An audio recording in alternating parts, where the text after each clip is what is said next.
Bonjour à toutes, bonjour à tous et bienvenue dans l'école du futur. Au programme aujourd'hui, c'est l'astronaute qui fait la une et pour cause. Jessica Watkins est la première femme noire à rejoindre la Station spatiale internationale.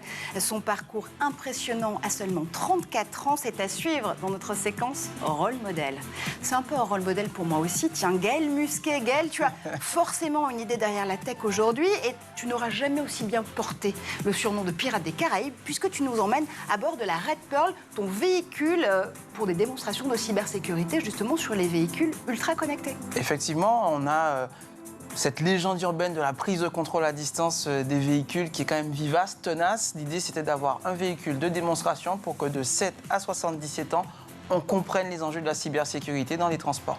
Cybersécurité à l'honneur, vous le voyez dans cette émission, puisqu'il capture des drapeaux et hisse haut les couleurs du hacking éthique. Aujourd'hui, on part à l'abordage de la cybersécurité avec notamment un des plus importants événements dédiés aux passionnés du secteur, le Braze CTF. Pour en parler avec nous, Tiffaine Leduc. Tiffaine, vous êtes responsable cyber à Bretagne, développement, innovation pour la région Bretagne. Donc, bonjour à vous. Bonjour.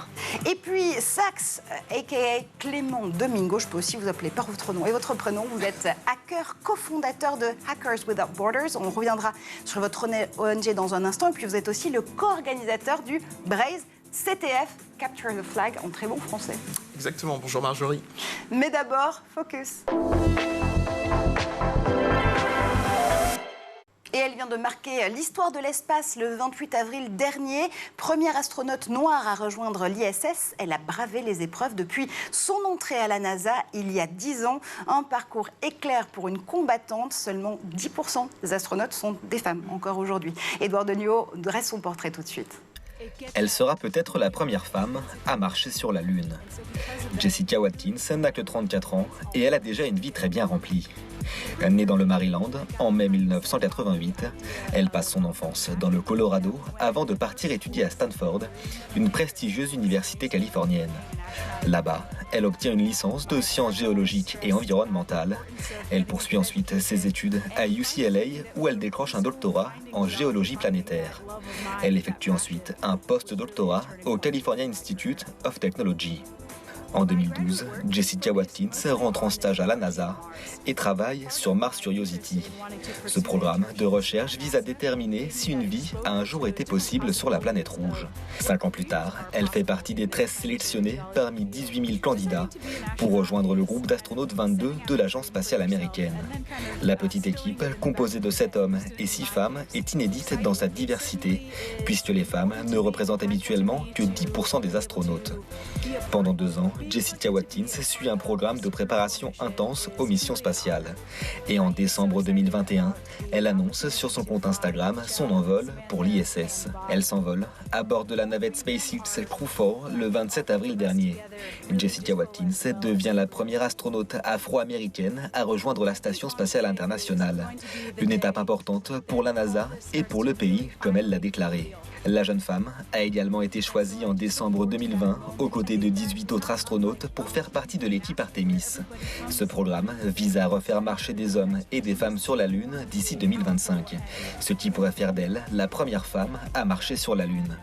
En plus de sa carrière professionnelle, Jessica Watkins est une sportive de haut niveau. Elle a fait partie de la sélection américaine de rugby à 7 et a même participé à la Coupe du Monde en 2009.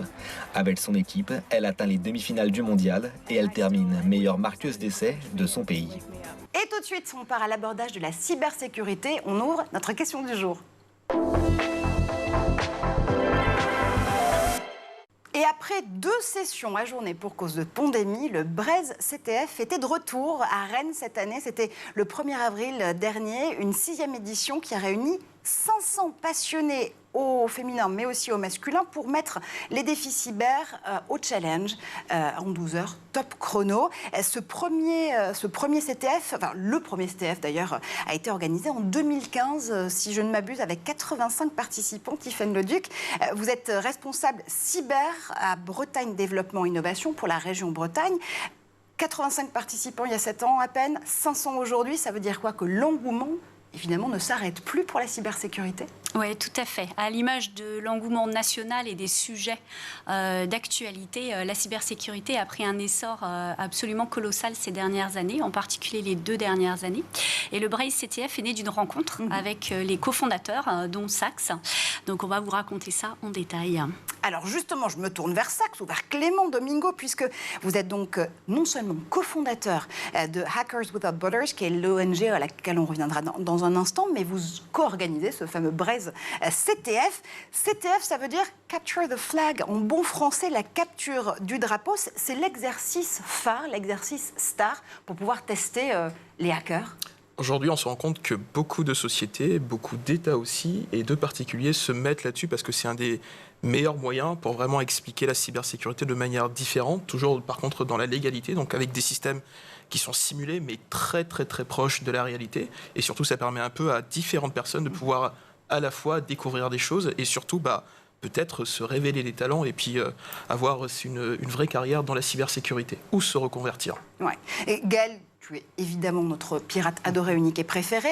Des exercices de capture du drapeau, tu as déjà eu à en faire. Comment ça se passe en pratique ? Alors, j'ai participé, alors souvent en tant que mentor ou en tant que animateur à côté. Ce sont des épreuves, effectivement, auxquelles je suis particulièrement sensible. Il y a une épreuve radio sur cette édition. Je suis venu avec un véhicule. L'idée pour moi, c'est vraiment de me raccrocher à la partie hardware, qui est vraiment ma spécialité, et de me frotter à des personnes avec lesquelles j'ai absolument pas à rivaliser, c'est pas du tout les épreuves auxquelles je suis rompu, mais c'est toujours intéressant d'échanger avec ces jeunes, moins jeunes, pas jeunes d'ailleurs, certains, pour pouvoir aiguiser nos différentes compétences et avoir des angles différents en termes de vulnérabilité, d'attaque et d'approche sur ces enjeux-là. Oui, parce qu'on va le voir dans une minute. Évidemment, ce Braze CTF était ouvert à toutes et tous dès le plus jeune âge, notamment avec une action envers les lycéens. Mais vous ne voulez toujours pas me dire vraiment ce qui se passe dans un exercice de capture de flag, en fait. Hein. Vous ne voulez pas me décrire...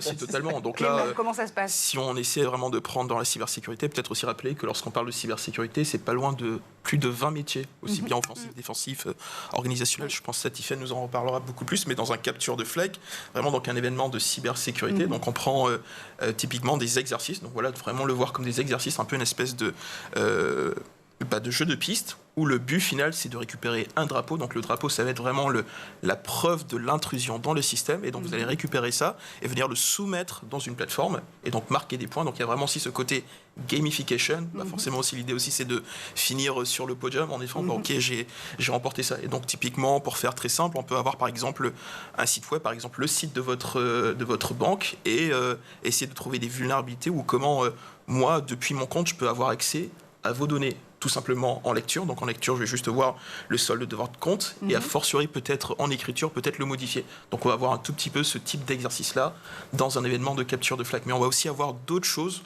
beaucoup plus globales, comme de la radio. Est-ce que juste avec son téléphone, avec un peu du matériel, on peut parfois intercepter ce qui se passe un peu au niveau des ondes. On peut aussi avoir un peu du lockpicking, donc comment on va pouvoir crocheter une serrure, un peu avoir, voilà, c'est assez divers et varié. Donc Capture the Flag, c'est un peu le hacking dont vous êtes le héros, Gaël. C'est ça, c'est des exercices. En fait, on est vraiment sur... là, on avait 8 épreuves, si mes souvenirs sont bons, à la dernière édition. Un octathlon, il faut imaginer une version numérique d'un pentathlon où on a des différentes épreuves, du chiffrement, des tests d'intrusion, du lockpicking, crocheter des serrures, de la radio. L'objectif à la fin, c'est de compter les points et évidemment d'arriver sur ce fameux podium. Là, on a eu... 5 personnes, enfin en tout cas 5 équipes. 5 équipes, là on est en équipe, donc c'est aussi l'idée de sortir un peu du cliché du hacker solitaire, être derrière son écran et vraiment travailler de manière collégiale. On peut quand même remarquer que de manière générale c'est un podium de 3, mais au Braze CTF, vu qu'on a vraiment beaucoup de valeurs que l'on défend, on a voulu récompenser 5 équipes. Pour justement aussi souligner cet esprit d'équipe. Tiffen, justement, ça c'est important pour vous, le fait de montrer que la cybersécurité, c'est aussi une équipe, c'est une équipe régionale même qui se constitue en matière de talent à venir. Oui, alors la Bretagne a une vraie ambition en cybersécurité de revendiquer être une des régions européennes assez leaders dans le domaine avec une forte expertise technique. L'ambition du Braze CTF cette année, c'était de donner à voir la filière et d'en parler positivement. On a vu que la cybersécurité, avec ce qui s'est passé les 2 dernières années, a rendu service à tous ceux qui sont passés en télétravail, a permis de sécuriser les systèmes d'information. Donc, il y a vraiment un enjeu avec la cybersécurité de garantir le bon fonctionnement de la transformation numérique, ça c'est le premier, de garantir le bon fonctionnement des États, on le voit en ce moment, il y a des vrais sujets de tension internationale où la cybersécurité a un rôle à jouer. Et de résilience aussi des infrastructures. Exactement, de résilience des infrastructures. Et donc, on a voulu donner une image positive et donner envie aux jeunes de s'intéresser à cette discipline qui est souvent perçue comme extrêmement technique, réservée aux experts et réservée à quelques filières. Et on a voulu dire au Braille CTF, venez voir, venez vous challenger. Vous êtes bon sur une partie des épreuves, mais vous n'êtes pas forcément bon sur d'autres catégories. Comme le disait Gaël, il y avait 8 catégories. Donc, ça permet, quand on travaille en groupe, d'apprendre des autres, de venir se tester, d'améliorer. Et c'est vraiment l'état d'esprit qu'on veut donner au Braille CTF. Donc, cet événement, il concentre beaucoup de valeurs pour nous et il passe beaucoup de messages. Donc, on était ravis d'avoir des jeunes. On a même accueilli un collégien. Ouais, de 14 ans, je crois. Exactement, un passionné qui a pris contact avec nous. Et qui venait de Grenoble. Qui venait de Grenoble, une histoire assez jusqu'en Bretagne, incroyable. Parce qu'il voulait vraiment montrer que même à 14 ans, c'était possible de pouvoir assouvir cette passion pour la cybersécurité. Et une équipe de professionnels a choisi de l'accueillir et de l'accompagner pour qu'il fasse ses premières armes en cybersécurité, qu'il conforte sa passion, qu'il se dise oui, j'ai vraiment envie de travailler dans ce domaine. Donc c'est ça aussi le Braille CTF. Alors je ne sais pas s'il y a 14 ans, Paul a des posters de Gaël Musquet ou de Serge Antoine, quoique, pourquoi pas. Mais c'est vrai que c'est important aussi de montrer que la cybersécurité, c'est pas que des enjeux techniques, c'est aussi une passion, ça peut être un engouement, ça suscite aussi des valeurs et des qualités intrinsèques en chacun de nous, l'agilité, la résilience, la débrouillardise, et on le voit quasiment toutes les semaines avec Gaël autour de cette table dans l'école du futur. Ça veut dire quoi? Ça veut dire qu'il y a aussi un changement de posture de la figure du hacker dans l'imaginaire collectif? Oh bah ça, ouais, je pense qu'encore en France, en Europe, et de manière générale, il y a encore 10 ans, lorsqu'on parlait un peu du hacker, peut-être pas un sentiment de répulsion, mais c'était toujours vraiment vu du grand public comme quelque chose qui est assez négatif. Et petit à petit, cette image-là commence aussi énormément à changer parce qu'il y a ce type un peu de manifestations comme le Braille CTF, comme aussi d'autres événements. Typiquement, pendant le Braille CTF, il y a Gaël qui a ramené la voiture. Et donc là, forcément, avec tous ces jeunes-là, et puis aussi des moins jeunes, avec vraiment totalement les yeux écarquillés. Donc ça vient vraiment totalement changer de paradigme, en fait, que finalement, comme quoi le hacker n'est juste pas là pour piquer les données. Et d'ailleurs, quand on parle un peu de hacker, c'est pas du tout une personne qui est là pour faire du mal, mais surtout pour aider à sécuriser nos démocraties, nos libertés individuelles, et encore au-delà. On le voit aussi dans le milieu culturel, où de plus en plus, il y a des séries qui sont consacrées aux hackers, à la cybersécurité. Et d'ailleurs, au Braille CTF, on a eu la chance d'accueillir Alex Berger, le producteur du Bureau des légendes, qui a reparcouru un petit peu ces enjeux de cybersécurité et comment la culture vient aussi renforcer cette image, ouvrir un petit peu cette filière au grand public. Et puis, il y a eu des annonces de fait pour une nouvelle série. Donc, on voit bien que la cybersécurité gagne aussi ses lettres de noblesse à travers d'autres manières d'entrer dans la cybersécurité. Et les jeunes collégiens qui vont regarder ces séries, peut-être que ce sont des petites graines qui vont germer dans leur esprit pour avoir envie de s'orienter vers ces métiers. En tout cas, c'est ce qu'on essaye de faire. C'est un travail de fond et de long terme, en fait. Parce qu'aujourd'hui, il y a aussi un nouveau vocabulaire, des métiers liés à la cybersécurité. Alors, on peut parler de hacker éthique, on en a deux avec nous aujourd'hui ici en plateau, de cryptologue, d'architecte cybersécurité. C'est des métiers qui sont beaucoup plus divers qu'il n'y paraît, Tiffany. Oui, alors ce sont des métiers assez divers, comme le disait Clément, dans le répertoire de l'ANSSI, qui est l'Agence nationale de la sécurité des systèmes d'information, il y a une vingtaine de métiers qui sont référencés, qui restent encore des métiers assez techniques quand même s'il y a des enjeux de gouvernance. On voit bien que la tendance est de développer aussi les formations vers des bac plus 2, bac plus 3, c'est-à-dire de développer l'enjeu des techniciens. Il y a besoin de main-d'œuvre, il y a besoin de gens qui comprennent les enjeux de cybersécurité et pas forcément d'aller jusqu'au docteur en crypto.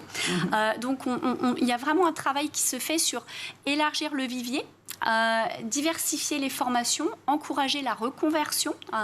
Donc, on voit bien que les métiers deviennent aussi des métiers de bac plus 2, bac plus 3. Donc, il y a des vraies opportunités, il y a des passerelles qui se font. C'est très important aussi à dire pour les jeunes. Ils peuvent aller dans une formation NSI, avoir un bac, commencer à travailler, trouver des formations complémentaires pour renforcer leurs compétences en cybersécurité. On vient justement au numérique et sciences informatiques dans un instant et leur enseignement, notamment aujourd'hui à l'école.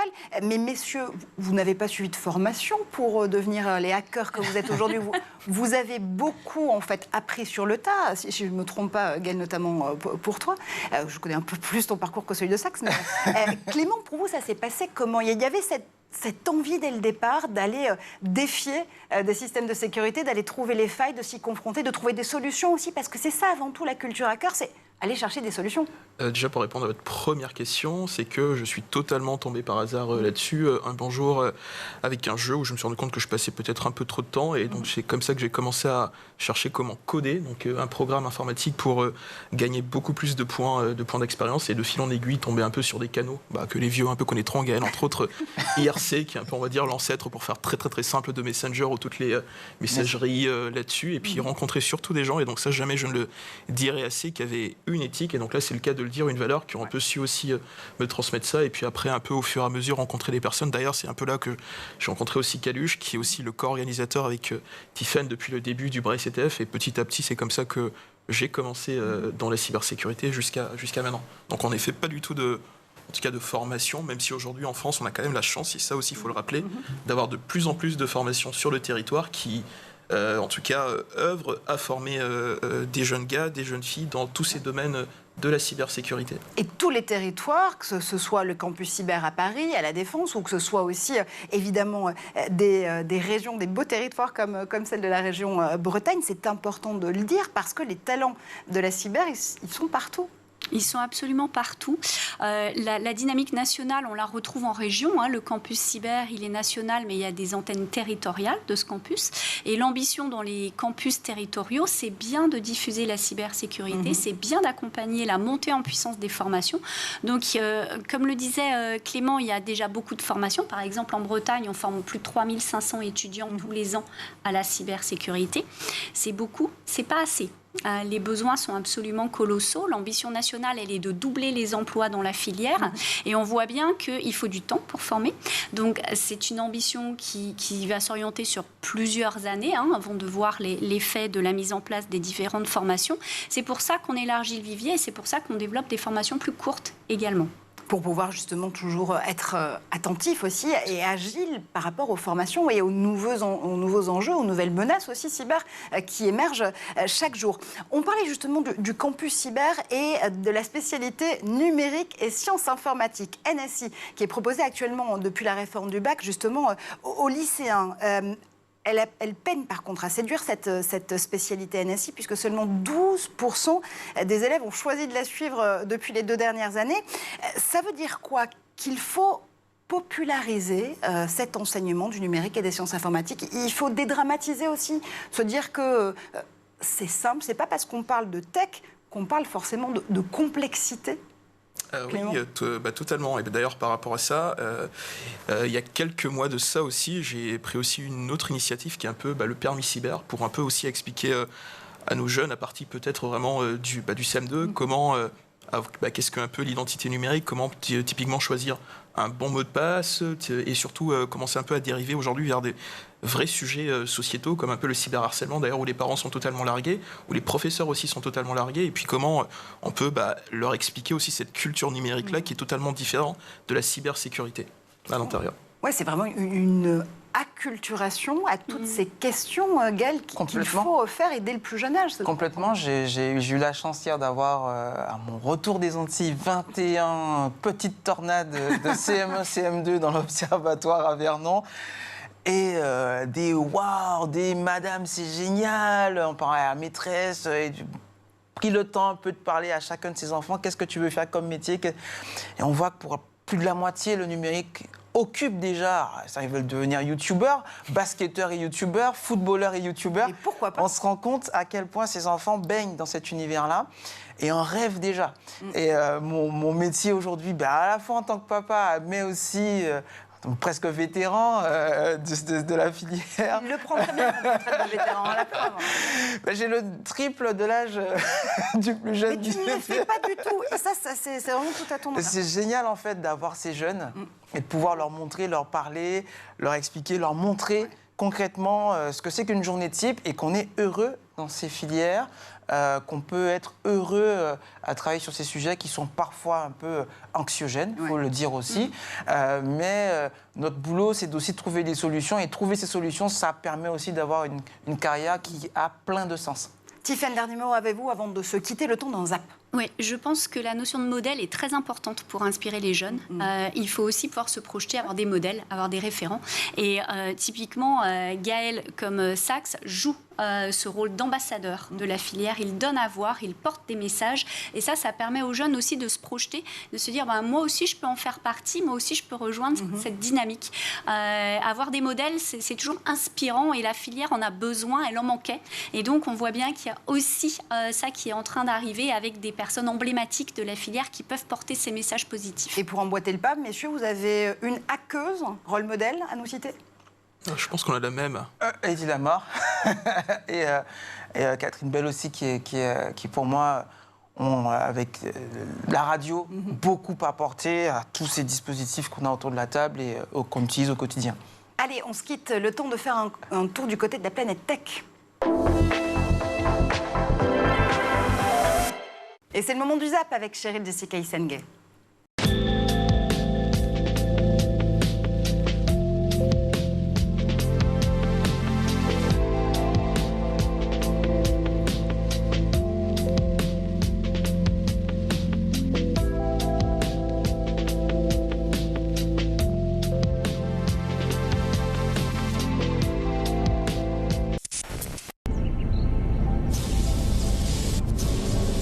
Something's got Jesus. Damn happening. Jumping Jehoshaphat. We're out of this world. And not in the same chassis we left in. As curious as to where and when that fragment took us is how, son. You see, we're commandeering a person in this continuum. Not unlike the way... 千万不要外逃，更不能使用电梯。莫尔在电，蹲下或坐下，尽量卷曲身体，降低身体重心。我们不知道地震什么时候会来，但学好地震自救知识，可以更好地保护自己和他人。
Évidemment sur le plateau de l'École du Futur, toujours en compagnie de Tiffaine Leduc. Tiffaine, vous êtes responsable cyber à Bretagne Développement Innovation pour la région Bretagne. Donc jusque-là, tout va bien. Saks, a.k.a. Clément Domingo, hacker, cofondateur de Hackers Without Borders et co-organisateur du Braze CTF dont on parle aujourd'hui, puisqu'on parle de ces grands événements qui permettent justement de faire progresser l'engouement pour le milieu de la cybersécurité. On reprend notre discussion dans un instant, mais tout de suite, Gaël Musquet a une idée derrière la tech.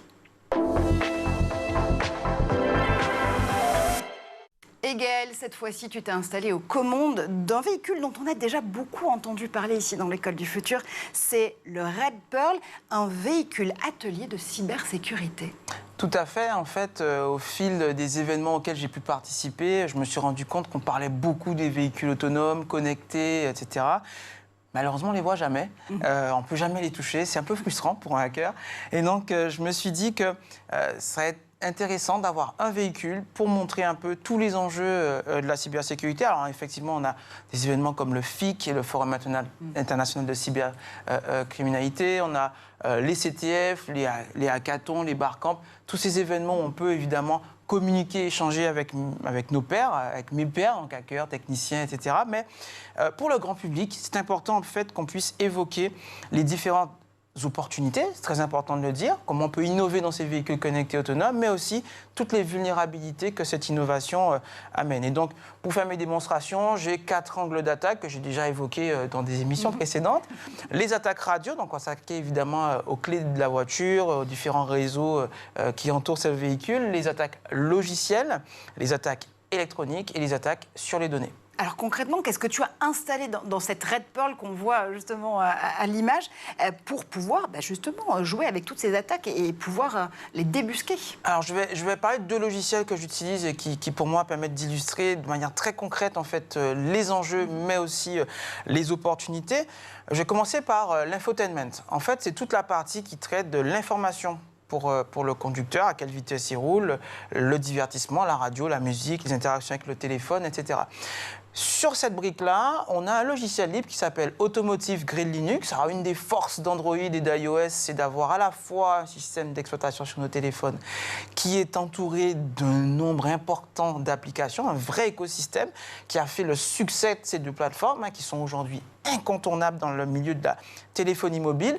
La Fondation Linux a voulu faire la même chose avec AGL, Automotive Grade Linux. Et on ne s'y trompe pas, la majorité des constructeurs aujourd'hui, des grands constructeurs, Toyota le premier avec les Camry, Mercedes-Benz, Mitsubishi, ont choisi ce système d'exploitation pour équiper leurs véhicules. Et l'avantage de ce système d'exploitation, c'est qu'évidemment, il est open source, il est libre, donc on peut le télécharger, le modifier, le remixer, le personnaliser, et ce qui permet aussi de tester rapidement les vulnérabilités qui sont induites à la fois sur la partie matérielle. Alors, je vais ramener, voilà, c'est un ECU, c'est un Engine Control Unit, mais j'aime bien ramener mes petits gadgets, mais l'idée c'est de voir un peu comment ce système d'infotainment va réagir avec les différentes pièces automobiles. Le deuxième logiciel dont j'ai envie de parler, c'est OpenPilot de Coma, qui a été développé par un autre hacker, George Hotz, qui a historiquement piraté des téléphones, mais aussi des... Je vois Clément qui dit oui, des PlayStation,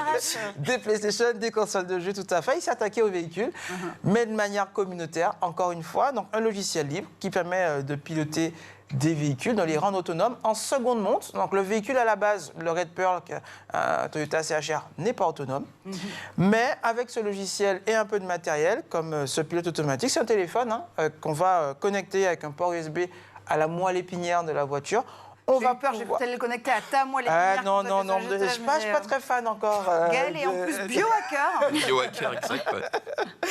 Donc l'idée, c'est utiliser du matériel sur étagère pour pouvoir prendre le contrôle de ce véhicule, alors que ce soit manuellement, donc on va conduire avec le volant traditionnel, ou avec une manette de PlayStation, donc de jeux vidéo, donc pouvoir se connecter à ce pilote automatique, ou automatiquement, là c'est le pilote automatique lui-même qui va reconnaître les formes, les panneaux, le marquage au sol, les radars autour de la voiture, localiser les véhicules, et en fait pouvoir conduire automatiquement ce véhicule de niveau 3 sur 5. En matière d'autonomie des véhicules, absolument. Complètement. Et donc, l'idée, évidemment, c'est de travailler sur ces enjeux, ces opportunités pour la sécurité routière qu'on a déjà évoquées ici, mais aussi éviter toutes les conséquences désastreuses que pourrait avoir une prise de contrôle à distance. Donc, Moi, je vous donne rendez-vous au prochain CTF, donc celui qui se tiendra au HAC, la Cité des sciences et de l'industrie, donc au FIC. Le véhicule va sillonner toutes les routes européennes pratiquement dans les mois qui viennent. Et l'objectif, ça va vraiment être de sensibiliser, vulgariser sur tous les enjeux liés au numérique dans les transports. Et on te voyait sur les images dans le Red Pearl conduire sans les mains, ça veut dire que tu avais atteint cette autonomie en matière de véhicules de niveau 3 ? Complètement, on est sur ce type d'appareil-là, avec des véhicules aujourd'hui qui sont capables d'actionner le frein, l'accélérateur, le volant. La vidéo, elle a plus de 3 ans. Donc imaginez aujourd'hui toutes les évolutions qu'il y a eu en termes de sécurité, en termes aussi d'évolution des protocoles, des différents bus de données qui vont circuler dans ces véhicules-là. L'idée, c'est de manière communautaire et pas uniquement en tant qu'industriel, en tant que citoyen, en tant que hacker, en tant que collectivité. Je l'ai fait précédemment sur notre région, la région Île-de-France. C'est mal. Être capable de donner son avis.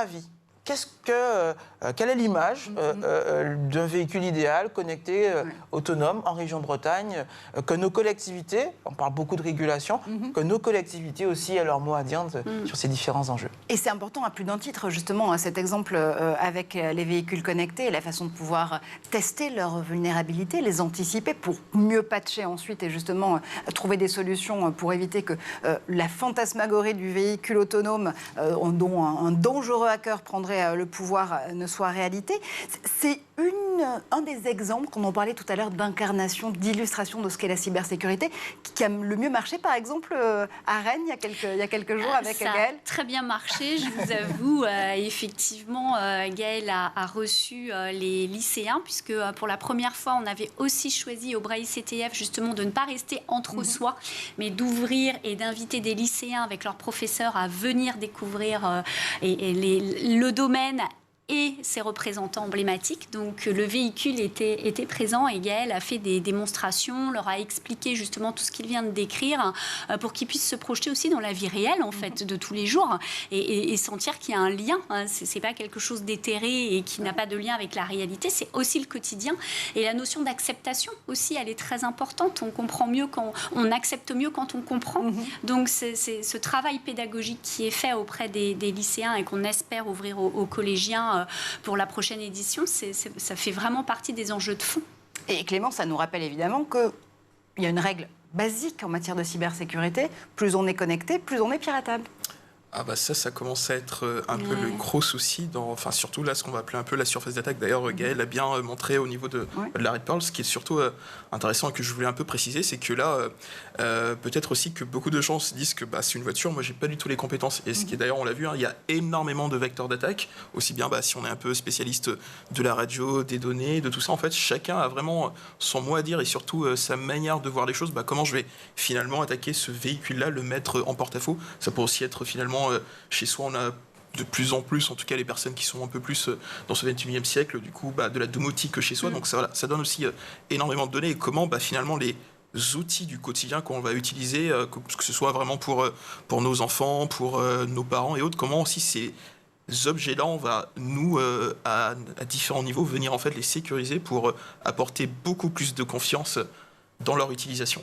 Comment devenir un héros ou héroïne de la cybersécurité? On continue à en parler ici, sur le plateau de l'École du Futur. Et avant de s'interrompre, le temps du zap, le temps de la chronique de Gaëlle, évidemment, on se posait cette question aujourd'hui avec vous, messieurs, dames.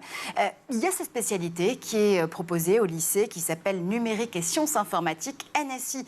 Pour ceux qui connaissent, seulement 12% malheureusement des élèves l'ont suivi depuis la réforme du bac il y a 2 ans. Le campus cyber est en train de lancer des partenariats très forts avec le ministère de l'Éducation nationale. Et ce qui est intéressant, c'est que l'idée, c'est notamment de mieux former, mieux accompagner ces professeurs de NSI à l'acculturation, la littérature cyber. Est-ce que ça vous semble aller dans la bonne voie pour, là aussi, toujours pareil, aller susciter l'appétence des formations, des sujets de cybersécurité auprès de ces collégiens, auprès de ces lycéens et lycéennes? Alors, c'est indispensable. On l'a vu, nous, en invitant justement les lycéens.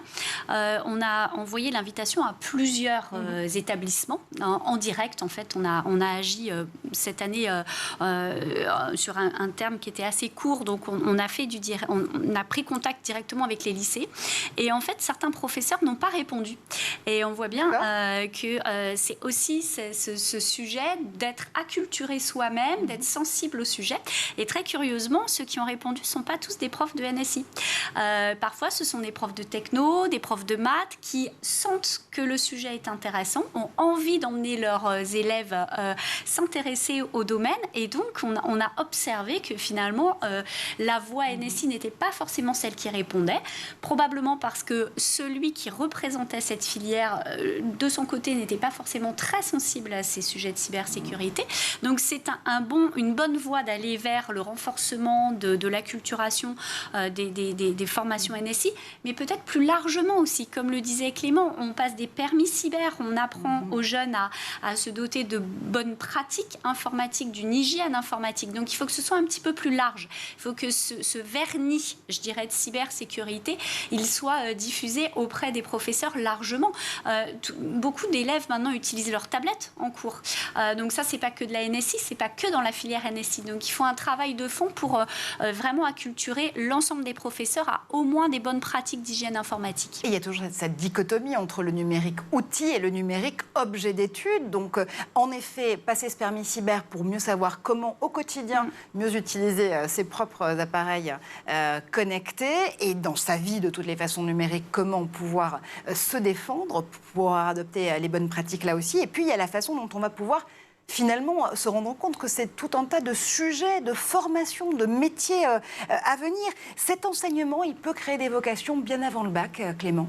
Moi, j'en suis totalement, mais vraiment totalement convaincu. Si je dois prendre un petit exemple, peut-être un des plus pertinents, c'est par rapport à la sécurité routière. Très longtemps encore, beaucoup conduisaient sans vraiment la ceinture de sécurité, puis encore parfois mettaient un peu les enfants devant, et petit à petit, un peu à force de sensibilisation, de pédagogie, de venir en fait un peu vraiment avoir du coup des spots. Les mœurs sont changées. Et réellement, quand on prend un tout petit peu de temps de recul et qu'on regarde un peu aujourd'hui par rapport au numérique, même si dans certains territoires en France, dans certaines régions, dans certaines villes, il y a, on va dire, quelques-unes des opportunités, mais c'est pas aujourd'hui quelque chose qui est généralisé. Et nos enfants aujourd'hui, ils sont pleins dedans. L'outil, tout le monde l'utilise. Et moi, ce qui me frappe à chaque fois, c'est que quand je donne un peu ces formations-là auprès dont vraiment des tout petits, c'est toujours de voir aussi que les parents, les premiers, sont totalement perdus. Et surtout quand on commence un peu à leur expliquer finalement, la cyber, c'est quoi, tout ça, ils ne voient pas forcément quelle est un peu le danger. Juste pour une petite anecdote, la dernière fois, je discutais avec une mère de famille et je lui posais la question, est-ce qu'elle avait un peu des choses à cacher ? Elle m'a répondu un tout petit peu non. En même temps, moi, ça m'a beaucoup fait rire et quand j'ai commencé en fait à lui expliquer, certes, vous n'avez peut-être rien à cacher, mais imaginez un tout petit peu, même si vos réseaux sont privés, en parvenez à y accéder, que vous déposez là-dessus des photos de vos enfants, il se passe quoi si on prend ces photos de vos enfants ? Donc là, je suis vraiment parti dans l'extrême, qu'on commence à les diffuser sur des plateformes pédocriminelles, automatiquement, elle a littéralement changé. Et donc, je pense que cette acculturation-là, elle est primordiale aussi bien au niveau des professeurs, mais aussi surtout des élèves pour un peu leur permettre d'aller au-devant de réels problèmes. Parce que dans la vraie vie, ils sont sensibilisés. Voilà, ils savent que aujourd'hui, on sait que tous traverser la route, c'est dangereux, mais c'est pas pour autant qu'on va pas le faire. C'est parce que les parents et puis énormément l'école a pu expliquer, apprendre comment le traverser. Et je reste totalement convaincu que pour le numérique, c'est aussi probable. Et c'est pour ça que je me suis vraiment lancé dans le permis cyber et essayer vraiment de le généraliser au maximum. Oui, mais on ne va pas forcément rouvrir là aujourd'hui sur cette émission le débat sur la régulation, mais c'est aussi pour ça que la régulation numérique notamment est importante. On parlait beaucoup sur ce plateau de la régulation, notamment sur le DMA qui a été voté à Bruxelles, rendre illégal en ligne ce qu'il est dans la vie réelle. C'est important et il faut absolument en prendre conscience. On va revenir à votre profession, messieurs, celui de hacker éthique. C'est quoi un hacker éthique, Gaël ? C'est un Robin des Bois de la cybersécurité ? On a une légende urbaine qui entoure un peu nos métiers, ce qui d'ailleurs attire parfois certains jeunes sur nos filières. L'idée pour moi, c'est les deux définitions que je cite tout le temps, Kéran El Azari, le CCC, le hacker celui qui doute et le hacker système immunitaire de l'Internet. Donc on voit bien que, in fine, notre boulot, il est aussi celui-là, c'est d'entourer en fait nos sociétés, nos réseaux, de notre bienveillance, de nos talents, de notre expertise, pour que ça se passe bien et qu'on ait vraiment cette culture du risque qui permette d'anticiper des problèmes. Les assureurs le savent très bien, 1 euro mis dans la prévention, c'est 10 euros évités sur le moment de la crise. Donc, même financièrement, ça parle à beaucoup d'assurés, à des entreprises aujourd'hui, d'illustrer nos métiers comme des préventeurs. On a une forme de prévention, comme le disait Clément, prévention routière, prévention incendie. Ce sont des filières qui ont extrêmement bénéficié des campagnes de communication et de prévention. Le numérique n'y échappe pas. Et vous le disiez tout à l'heure, Clément, vous avez eu la chance, dans votre parcours de pirate, de hacker, de pouvoir aussi rencontrer des figures qui vous ont appris des valeurs, de l'éthique, comment les défendre aussi dans l'art de pirater pour le bien. C'est pour ça que vous avez cofondé Hackers Without Borders, qui est un peu le Médecins sans frontières du hacking. En réalité, c'est une ONG d'ONG qui va justement apporter une dimension cyber à l'humanitaire. Exactement, c'est une belle métaphore, et parce qu'on est convaincu qu'on peut aussi faire de l'humanitaire dans le cyberespace au regard aujourd'hui de tout ce qu'on a pu vivre, surtout depuis le début de la pandémie, qui est peut-être venu accroître et vraiment ce caractère-là même finalement que la cyber était assez primordiale dans énormément de secteurs. Sur les hôpitaux, on le voit, et d'ailleurs, je pense aussi assez souvent on se dit comment des gens peuvent aujourd'hui attaquer des hôpitaux qui sont quand même in fine là pour soigner vraiment ces personnes-là. Et donc l'idée vraiment de Hackers Without Borders, donc Hackers sans frontières pour sa traduction en français, c'est de tout simplement venir aider ces ONG, qu'elles soient petites ou associations humanitaires, de quelque taille qu'elles soient, et qu'au regard de toutes nos compétences, que l'on puisse investir un tout petit peu de notre temps pour réellement permettre finalement d'aider concrètement les populations vulnérables qui peuvent être, surtout là dans le cadre un peu, depuis le début du conflit, des mères de famille qui vont passer de l'Ukraine vers les pays en Europe. Et donc peut-être pour donner un exemple très concret, on a pu aider quelques associations humanitaires qui proposaient à certains Français d'héberger, et on ne se rend peut-être pas compte, mais il se passe quoi si demain on commence à avoir 5 000, 10 000, voire 30 000 personnes en Île-de-France qui ont voulu aider ces personnes et finalement que leurs données soient exposées. Donc en fait, c'est vraiment des choses peut-être simples, mais qui vont réellement permettre de venir aider ces populations vulnérables. Oui, puisqu'en matière de cybermenaces, personne n'est épargné. Même les ONG font l'objet, vous le disiez Clément, de tentatives d'intrusion. La Croix-Rouge, d'ailleurs, a été victime d'un vol massif de données au tout début de l'année, début 2022. En ligne de mire, les données de plus de 500 000 personnes réfugiées ou déplacées. Est-ce qu'on peut suspecter dans ce cadre-là l'attaque d'un État autoritaire ou d'un raid, d'un cyber-raid ciblé ? Ce qui est intéressant, c'est que jamais on a le fin mot de l'histoire. Officiellement, même si officieusement, en creusant un peu plus, en étant dans les bons réseaux, en ayant les bons interlocuteurs, on peut un tout petit peu savoir ce qui s'est passé. Mais aujourd'hui, le cyberespace devient un peu une zone aussi de non-droit où presque tout est permis. Et surtout, contrairement aux frontières et aux barrières terrestres que l'on connaît, pour passer d'un pays à l'autre, parfois il faut montrer un visa, montrer un passeport pour pouvoir le passer. Sur Internet, ce n'est pas du tout le cas. Donc ça change totalement la donne. Et c'est vraiment, encore une fois, un phénomène dont il faut prendre bien conscience. Et vous êtes là pour défendre les ONG avec Hackers sans frontières. Tiffaine, en résumé, pourquoi c'est si important que des territoires comme la région Bretagne s'emparent des enjeux cyber, tout autant en termes de formation, de futures professions, que d'enjeux même pour le secteur et pour les citoyens ? Alors, en fait, il y a une volonté politique, d'abord, sur la cybersécurité. En tout cas, en région Bretagne, elle est assez forte. Pour preuve, la feuille de route a été votée à l'unanimité, ce qui est assez remarquable. Donc, ça montre bien qu'il y a une vision de construction d'une société. Et donc, s'emparer des enjeux de cybersécurité, c'est d'abord animer une filière économique en tant que telle. Donc, développer un territoire, des compétences, des formations, attirer des talents, développer les équipes de recherche, travailler à l'innovation. Deuxième sujet, c'est diffuser la cybersécurité auprès de l'ensemble des acteurs économiques, donc garantir une société économiquement stable et de confiance, accompagner la transformation numérique sécurisée. Et puis ensuite, c'est offrir un potentiel de développement et de vocation aux jeunes. Donc c'est tout un projet de société finalement. Donc c'est pour ça aussi que ce sujet de la cybersécurité, il est maintenant beaucoup dans la notion de ce qu'on appelle le partenariat public-privé. Il y a des acteurs privés, mais il y a une volonté publique et politique. Donc on travaille travaille main dans la main avec une ambition quand même, on l'a souligné tout à l'heure, de bâtir une culture européenne de la cybersécurité. C'est un enjeu extrêmement important. Ce n'est pas une région, c'est une région connectée à son territoire, connectée au national et connectée aux enjeux européens. Il y a une vraie culture européenne de la cybersécurité et c'est tout cela qu'on porte collectivement. Gaëlle, Clément, quand vous entendez Tiffaine qui invite finalement tous celles et ceux qui font cet écosystème de la cybersécurité à tisser ces partenariats publics-privés, vous vous dites quoi? Ça ne va pas contre la culture des hackers de justement travailler main dans la main avec les institutions locales, avec les États pour là aussi faire progresser le sujet? Alors moi, je vais prendre ma casquette, mon ancienne casquette de fonctionnaire. Quand j'ai signé, quand je suis devenu fonctionnaire, alors je ne suis plus, j'ai signé une charte de déontologie, un engagement de servir l'État, servir la nation.